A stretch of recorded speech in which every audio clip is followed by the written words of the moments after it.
Assalamualaikum Pak Gubernur, Pehaba Pak Bupati, baik dengar hai Pak Waki. Cina dengar lona pegah amanah Bapak Guru, Pak kecil dengan tengku. Awak nyoba jana fikir an uranya susah sabe, drone senang hati kabe neduk dalam AC, dalam motor naso tipe baju mangat sabe. Menyogaji hang pu fikir tukar take ganto HP merek Nokia, Ericsson macam-macam, yang pen yang baru.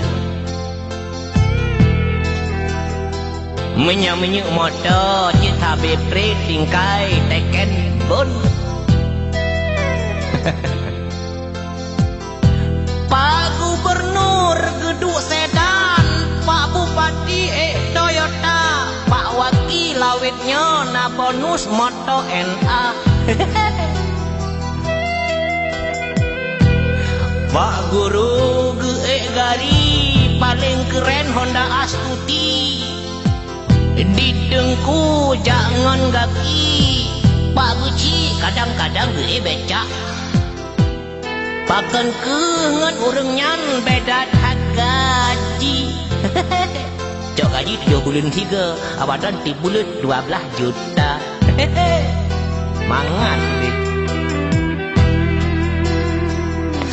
Bana duduk ne fikir siat, menyatan guru pekerana ejut ke pejabat, menyatan tengku peke ene tuha kiblat, menyatan geci peke ene ado rakyat. Hai. Beda peke enteng ke kecil guru tengku. Menyat tengku sopu damang gedanya lam syurga, menyepak kecil sopu timang urung medawa, menyepak guru sopu turi angka. Ino kacareng kajuta kemiki tajuta kemira peng 1.000 2.000 truk juta-juta kadang miliar.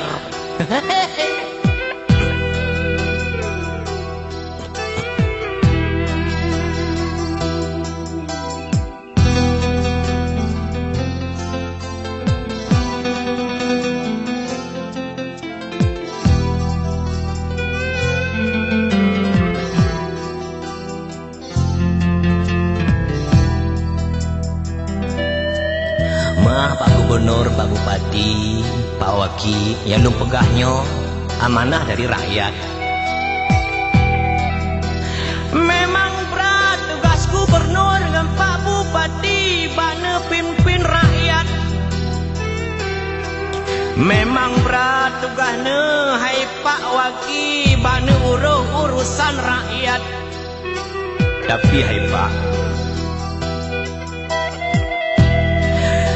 nana ingat Pak Guru gepuruna anak rakyat, gejak benga hanjut telat salah bacut kaji pucat. Kadang-kadang kenang terdrap lagi anu media tu.